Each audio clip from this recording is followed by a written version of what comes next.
గుంటూరు జిల్లా పొన్నూరులో టీడీపీ దాడులు ఆగటం లేదు. వైఎస్ఆర్సీపీ మైనార్టీ సెల్ నేత ఆఫీస్పై కత్తులతో దాడి చేశారు.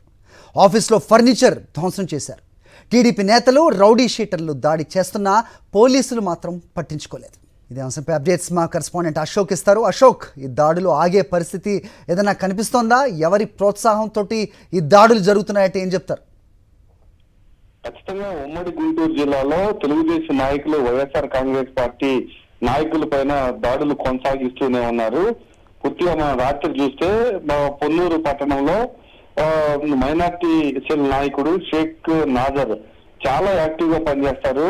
వైఎస్ఆర్ కాంగ్రెస్ పార్టీలో పొన్నూరు పట్టణంలో చాలా యాక్టివ్ గా పనిచేసే నాజర్ కొన్నాళ్ళుగా ఫలితాలు వచ్చిన దగ్గర నుంచి కామ్ గా ఉన్నారు. ఆయన ఆఫీస్ కు మాత్రమే పరిమితం అయ్యారు. ఉదయాన్నే ఆఫీస్ కు వస్తూ ఉన్నారు.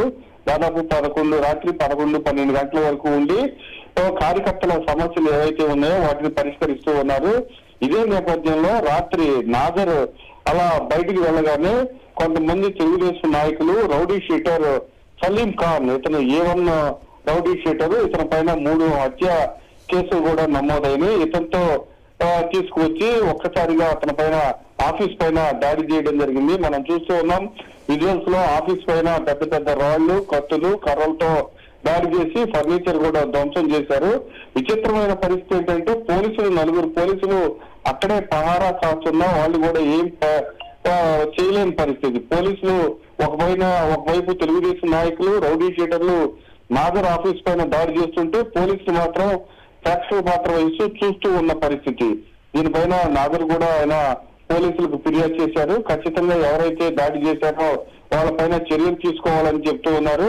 అయితే తెలుగుదేశం నాయకులు దాడి చేస్తుంటే అందులో రౌడీ షీటర్లు కూడా పాల్గొనడం ఇప్పుడు అనుమానాలకు దారితీస్తుంది. ఖచ్చితంగా మొదటి నుంచి తెలుగుదేశం నాయకులు ఎన్నికల్లో రౌడీ షీటర్లను కొంతమందిని అద్దెకు తీసుకుని దాడులు చేయడం అప్పటి నుంచి ప్రారంభించారు. ఖచ్చితంగా ఆ పరంపర ఎప్పటికి కూడా కొనసాగుతుందని చాలా స్పష్టంగా ఈ దాడితో అర్థమైపోయింది. Hari. Right Ashok, thanks for the inputs.